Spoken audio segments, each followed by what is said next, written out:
So, dear student, today we will learn about the magnification.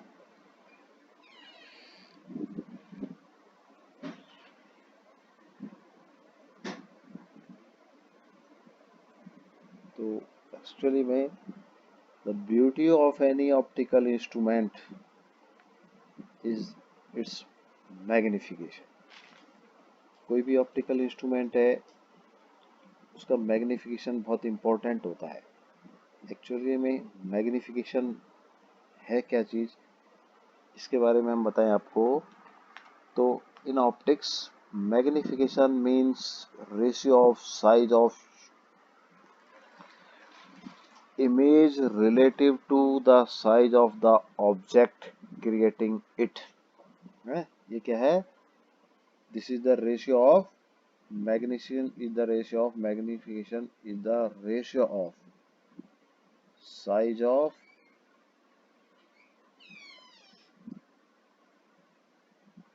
image upon size of object. तो क्वांटिटिवली हम magnification को इस फॉर्मूले से बता सकते हैं और क्वालिटेटिवली इसको कह सकते हैं this is the quality of any optical instrument to improve the size. आजकल हम एक वर्ड पढ़ते हैं जूम. तो कैमरे का जो जूम मीन्स मैग्निफिकेशन. जूम आजकल कैमरेज में आता है ना, मोबाइल के कैमरे वगैरह में 10 क्रॉस 100 क्रॉस. तो ये जूम पावर है, मैग्निफिकेशन पावर है 100 टाइम्स 10 टाइम्स. तो खैर ये मैग्निफिकेशन इज द साइज का रेशियो है, वो है. हुँ? तो मैग्निफिकेशन अब हम यहाँ पर ऑप्टिक्स में जो आपको पढ़ाने जा रहे हैं वो 3 तरह का मैग्निफिकेशन है.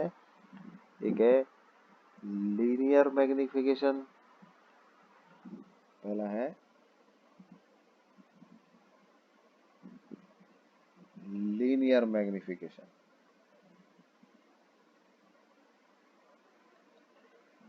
तो लीनियर मैग्निफिकेशन और दूसरा है एंगुलर मैग्निफिकेशन.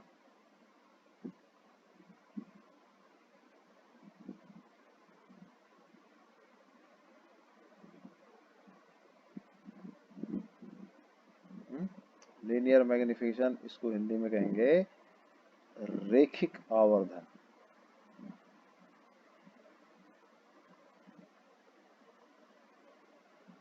और ये कोणीय आवर्धन. और ये रेखिक आवर्धन या लीनियर मैग्निफिकेशन भी 2 तरह के मैग्निफिकेशंस में फर्दर डिवाइड होता है. पहला है ट्रांसवर्स मैग्निफिकेशन या लेटरल मैग्निफिकेशन. इसको हम कहते हैं लेट पार्श्व. क्या कहेंगे इसको? पार्श्व या अनुप्रस्थ आवर्धन.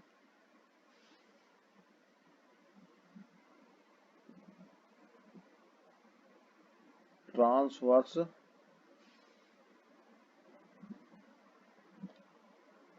और लेटरल.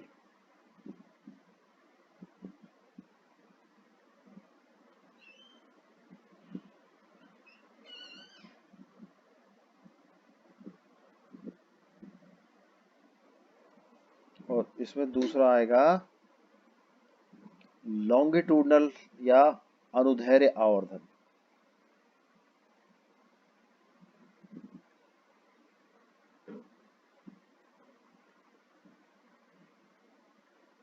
या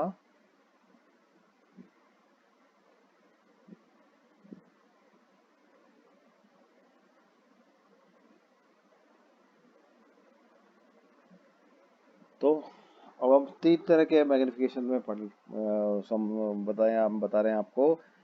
पहला पार्श्व आवर्धन, दूसरा अनुदैर्ध्य आवर्धन और तीसरा कोणीय आवर्धन. तो फर्स्ट पार्श्व या पार्श्व या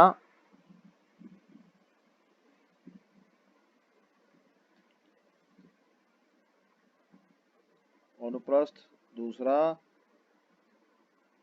इसको ट्रांसवर्स भी लिखते हैं,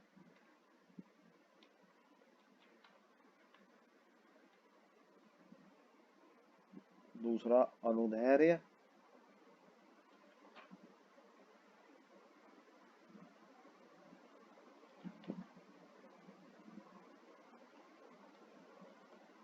लॉन्गिट्यूडनल, थर्ड, तीसरा आवर्धन हुआ कोणीय या एंगुलर।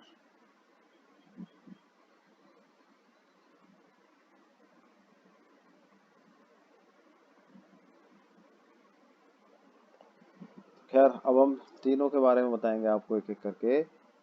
तो पहले मैं आता हूं ट्रांसवर्स मैग्निफिकेशन।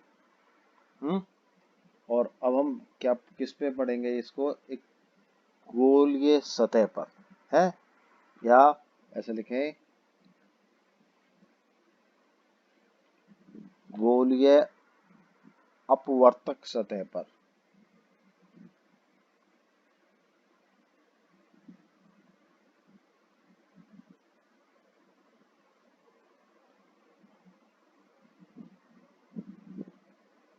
गोलीय अपवर्तक मतलब स्फेरिकल रिफ्रैक्टिव, है ना, तो स्फेरिकल रिफ्रैक्टिंग सरफेस।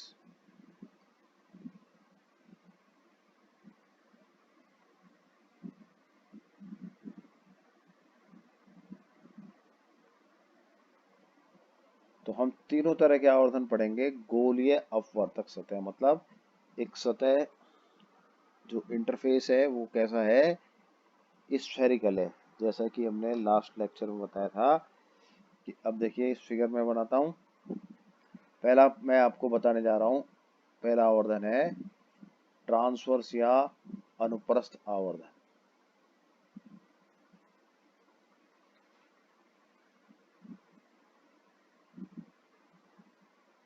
या ट्रांसवर्स मैग्निफिकेशन। तो ट्रांसवर्स का वर्ड आप समझती है, मतलब इसमें क्या है कि लाइट की जो वेव है वो प्रोपेगेट होती है, मान लीजिए एक्स डायरेक्शन में या एक पर्टिकुलर डायरेक्शन में। से ये गोलीय सतह है। ये कैसी सतह है, एक गोलीय सतह है। ये एक गोले का पार्ट है। अगर हम इसको कंटिन्यूअस बनाए तो ये क्या, एक गोला बन जाता है ऐसे, है। और इस गोलीय सतह, ये गोला है जो गोलीय है, ये किसका बना हुआ है, ये ग्लास का बना हुआ है। तो ये अंदर एक गोलीय सतह है, ये गोलीय माध्यम है और ये इस गिलास का बना हुआ है। और इधर से जो लाइट आ रही है वो एक सोर्स यहाँ पर रखा हुआ है और ये एयर में रखा हुआ है। तो इधर मीडियम कौन सा है, एयर। और इस एयर या जो भी है उसका मीडियम 1 का अपवर्तनांक है μ1 और इसका अपवर्तनांक या रिफ्रैक्टिव इंडेक्स है म्यू। तो medium 1, this is the medium 1 और दिस इज द मीडियम 2। अब लाइट की जो एनर्जी है या वेव है वो इस एक्स डायरेक्शन में इस तरफ आ रही है इससे। तो ये लाइट पॉइंट सोर्स है, ये सब तरफ जो अपनी वेव्स को एमिट करेगा। तो ये इस मिरर का, इसके ऊपर पोल हमने बताया ओ मान लेते हैं। This is the point O. और ये मिरर, ये जो मिरर नहीं, इस स्फीयर जो है इसका, ग्लास का या कांच का है, इसकी रेडियस मान लेते हैं कितनी है, ये आर। तो ये सेंटर है इसका, तो यहाँ से यहाँ तक की दूरी हुई कैपिटल आर। तो अब हम मानते हैं यहाँ से एक पॉइंट सोर्स है, इससे लाइट की रेज एमिट होती है। तो एक रेज है जो ये पॉइंट सोर्स न होकर, हम देखिए ये मानते हैं ये ये एक सोर्स या इमेज है, ऑब्जेक्ट है। ये ऑब्जेक्ट क्या है? पी और क्यू।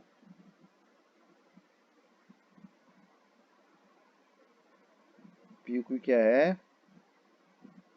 ऑब्जेक्ट, या हम इसको कहते हैं बिंब। और इसकी जो ऊंचाई है पी क्यू, ये है h1। हाइट कितनी है? h1 सेंटीमीटर, मीटर, कुछ भी। तो ये इसका साइज जो है पी क्यू, लेटरल साइज है ये क्या है? अनुप्रस्थ या लेटरल साइज है इसका, LATERAL, साइज इज h।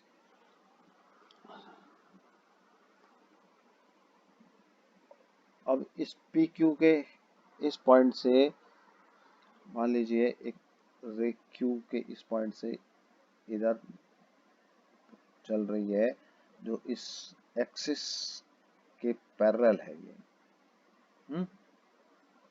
तो हम जानते हैं जो पैरेलल रे है, जो इस स्फेरिकल सरफेस पे इंसिडेंट होगी, तो अब ये यहाँ से एयर से इस मीडियम के अंदर एंटर होगी ग्लास में, और अल्टीमेटली ये रिफ्रैक्ट होगी। और रिफ्रैक्ट होने के बाद ये जो रे है, पैरेलल रे, फोकल पॉइंट से निकलेगी। कहाँ से निकलेगी? ये मान लेते हैं ये फोकल पॉइंट से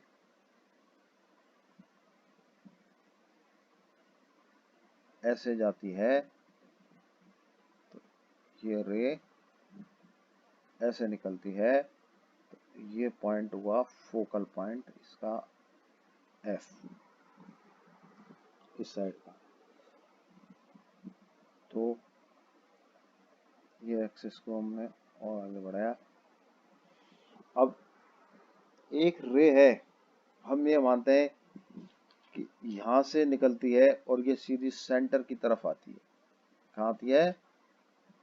इस रे को मैं ऐसे ड्रा करता हूँ, ये रे है लाइट की, और ये इस सेंटर पे आ रही है। तो हम ये मानते हैं कि सेंटर से और स्फीयर के जो सरकमफ्रेंस या परिधि पर, जैसे मैं ऐसे बताता हूँ, ये मान लीजिए एक स्फीयर है और ये इसका सेंटर है, और कोई भी लाइन इसकी सरकमफ्रेंस से, इसकी जो सरकमफ्रेंस या परिधि और ये सेंटर, तो ये इसके ऊपर परपेंडिकुलर है, ये नॉर्मल डायरेक्शन है। ये कौन सी डायरेक्शन है? तो ये नॉर्मल डायरेक्शन से जो वेव आएगी, तो हम कहते हैं वो उसी डायरेक्शन में जाएगी नॉर्मल। जैसे कांच की प्लेट पे भी कोई नॉर्मल रे आती है, तो वो रिफ्रैक्शन के बाद वो सीधी अविलंब की दिशा में ही जाती है। तो यहाँ भी यही चीज है, जो इस दिशा में आएगी इसी तरह आएगी। तो यहाँ बिल्कुल यही चीज है कि ये नॉर्मल डायरेक्शन में ये वेव क्यू से आ रही है, ये वाली, तो ये डेविएट नहीं होगी, कहीं भी इसका रास्ता नहीं बदलेगा, और ये सीधा इस सेंटर से होती हुई और सीधा ऐसे निकल जाएगी। तो ये दोनों रेस, ये इस तरफ जाएगी और ये इधर जा रही है। तो ये दोनों रे यहाँ पर काटती है। कहाँ काटती है? यहाँ काटती है। तो ये काटती है यहाँ पर, फिर इमेज बनती है।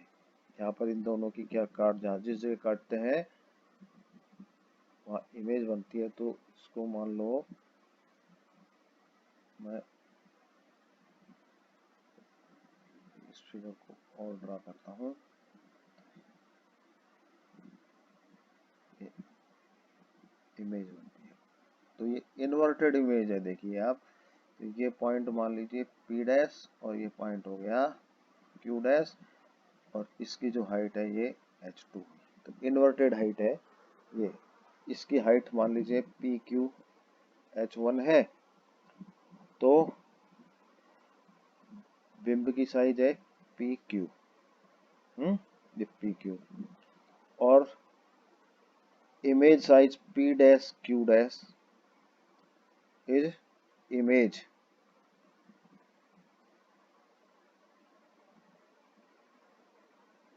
या प्रतिबिंब का साइज। ये क्या हुआ, H2। अब हम फिगर में थोड़ा और नोमेनक्लेचर कर लेते हैं इसको। इस पॉइंट को मान लेता हूं मैं A, और इस पॉइंट को मान लेता हूं मैं B मान लेता हूं, चलो। तो ये सब पॉइंट हो गए। अब देखिए, ये पोल है, पोल से ये ऑब्जेक्ट तक की डिस्टेंस हम कितनी मानते हैं, ये डिस्टेंस मानते हैं हम U1, पोल से और ऑब्जेक्ट तक की डिस्टेंस। तो ये डिस्टेंस हम यहाँ से नापते हैं, ये लेफ्ट साइड में है तो अल्टीमेटली ये नेगेटिव डिस्टेंस होगी। और ये पोल यहाँ पर, इस पोल से, और ये प्रतिबिंब यहाँ बन रहा है, तो इस प्रतिबिंब तक की डिस्टेंस ये कितनी हुई, हम इसको V मानते हैं और उसको भी U मानते हैं। हम इसको U1 नहीं मानते, सिर्फ क्या मानते हैं, ये मानते हैं, U मानते हैं।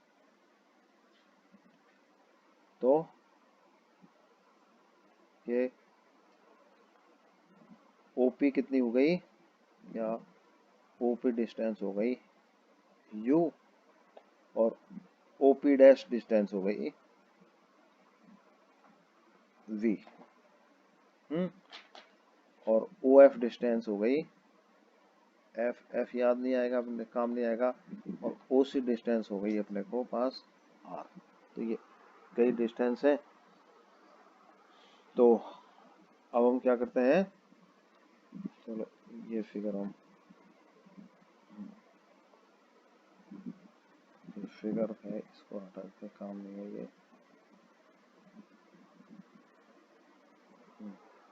तो अब हम इस फिगर है, इस फिगर की सहायता से हम क्या करते हैं, दो ट्राइंगल लेते हैं। देखिए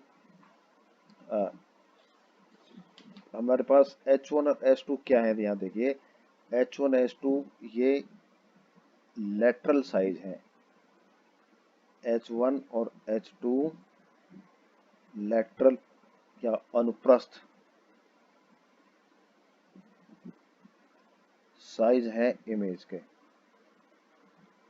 अनुप्रस्थ से क्या मतलब समझे, देखिए प्रकाश की जो लाइट है वो इस डायरेक्शन में जा रही है, एक्स डायरेक्शन में मान लेते हैं। कौन सी डायरेक्शन है, ये एक्स डायरेक्शन है। और ये इमेज किस तरफ रखी है, देखिए इसके परपेंडिकुलर डायरेक्शन में रखी है, वाई या जेड, वाई डाय मान लेते हैं। तो इमेज किस तरफ रखी है, इमेज या ऑब्जेक्ट किधर हो रहे हैं, ये प्लस वाई डायरेक्शन, ये माइनस वाई डायरेक्शन में। तो ये हम कहें ट्रांसवर्स डायरेक्शन में, तो इसलिए हम इसको कहेंगे अनुप्रस्थ साइज या ट्रांसवर्स साइज।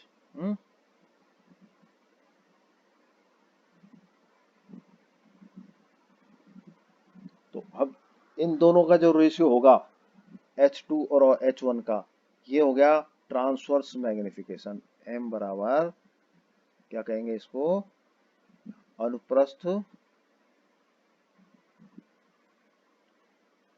या पार्श्व आवर्धन या परावर्तन, ओ मैग्निफिकेशन। तो ये क्या हो जाएगा, H2 अपॉन H1। तो हमारा मेन एम क्या है, H2 अपॉन H1 की वैल्यू निकालना। और इसके हम लिए हम क्या करेंगे, यूज करेंगे ट्राइंगल पी क्यू सी और P dash Q dash C को, है क्या करेंगे, using triangle P Q C और P dash Q dash C. हम ये तीन ट्राइंगलों का, दो ट्राइंगलों का यूज लेंगे। तो देखिए आप, ये ट्राइंगल में ये 90 डिग्री एंगल, ये 90 डिग्री एंगल और ये एंगल इसके बराबर। तो हम कह सकते हैं कि इनकी जो साइड का जो रेशियो है वो सेम होगा, है ये सेम उसके हैं, साइज के हैं ये। तो ratio of sides will be same. तो रेशियो ऑफ साइज मतलब लंब अपॉन लंब एक का बराबर दूसरे का आधार अपॉन आधार। तो पहले का ये मान लीजिए लंब है H1, क्या है पहले का लंब है H1 PQ और दूसरे का P डैश Q डैश बराबर पहला ट्राइंगल PQ और इसका P डैश Q डैश, दूसरे का आधार या इसका बेस PC और दूसरे का CP डैश। पहले का PC और दूसरे का CP डैश।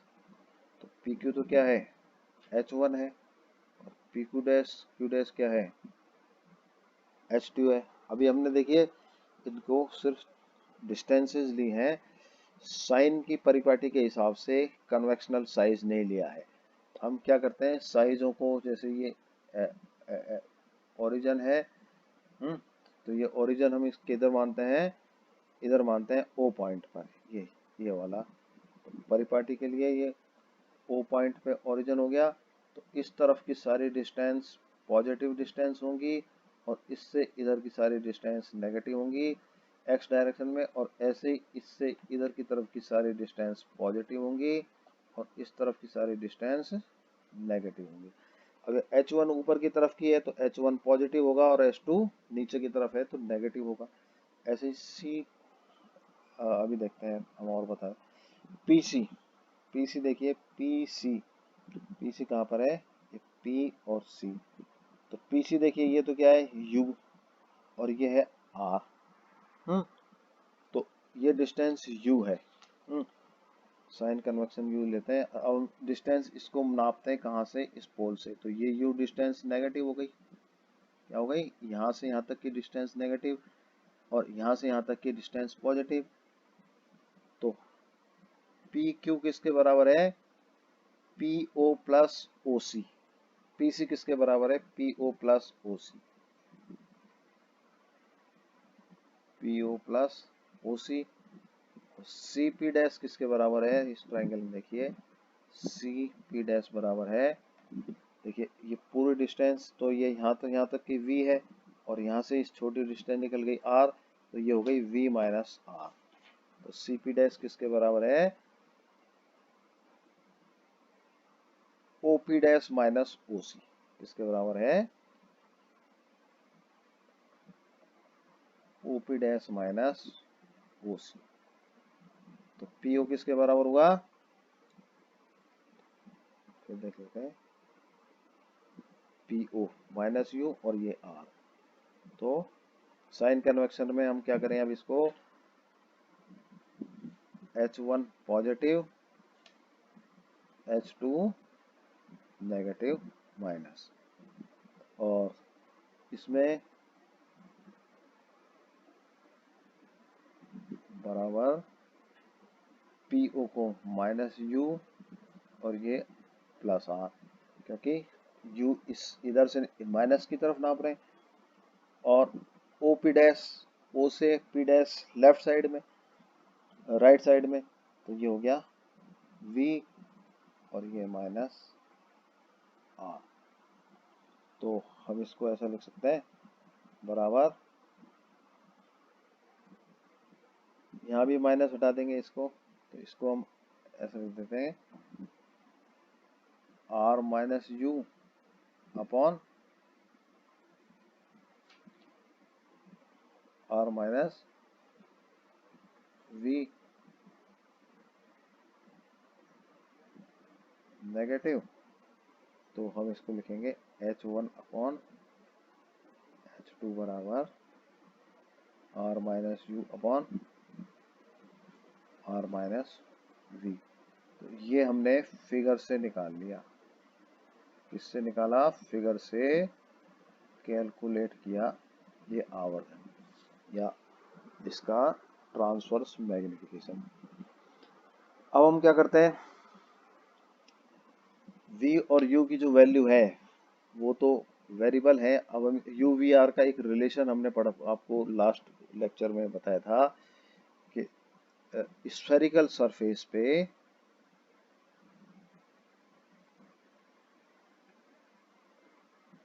या गोलीय सतह पर अपवर्तन का नियम क्या है? गोलीय सतह पर अपवर्तन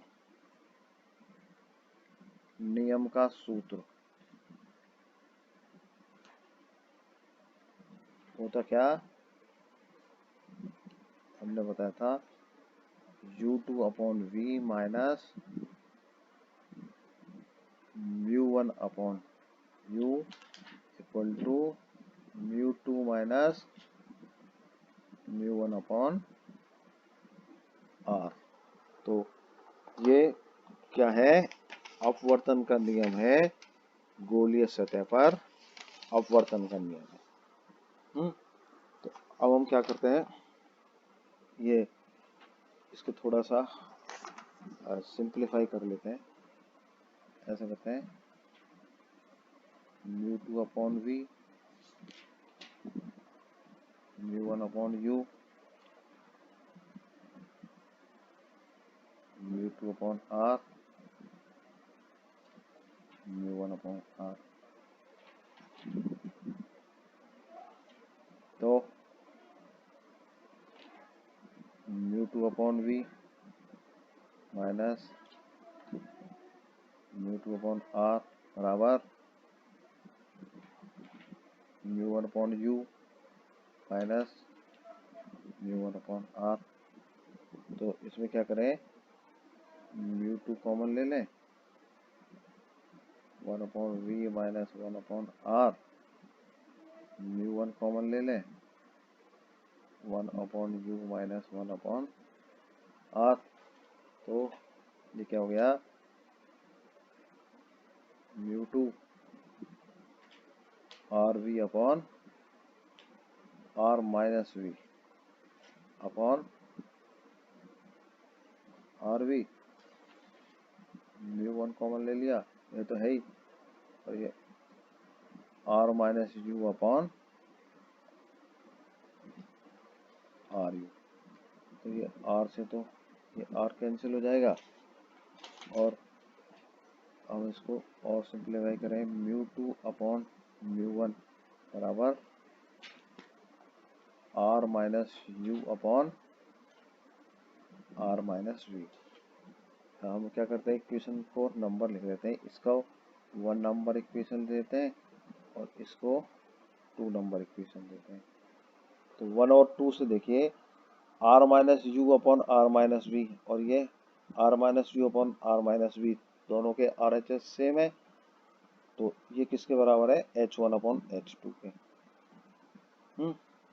एक म्यू टू यहाँ पर ये और है, देखिए आर माइनस यू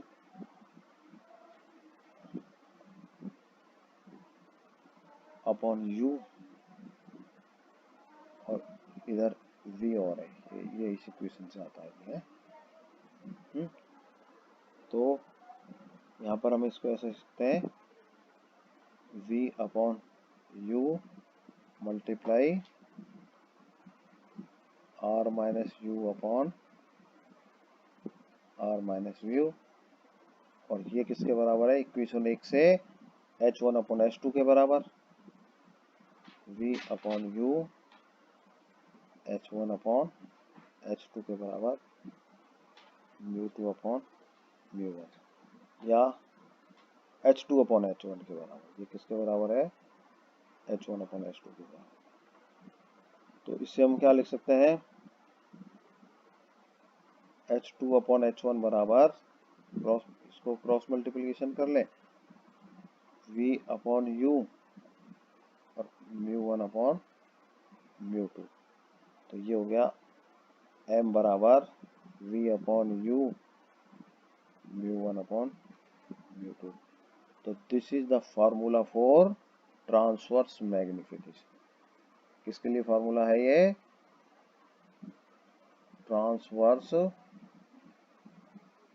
मैग्निफिकेशन या अनुप्रस्थ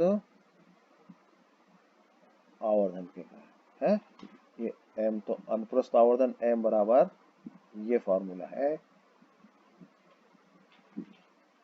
अनुप्रस्थ आवर्धन। ठीक है, तो आज हम इतना ही कर लेते हैं। कल हम अनुदैर्ध्य आवर्धन और कोणीय आवर्धन के बारे में भी आपको बताएंगे।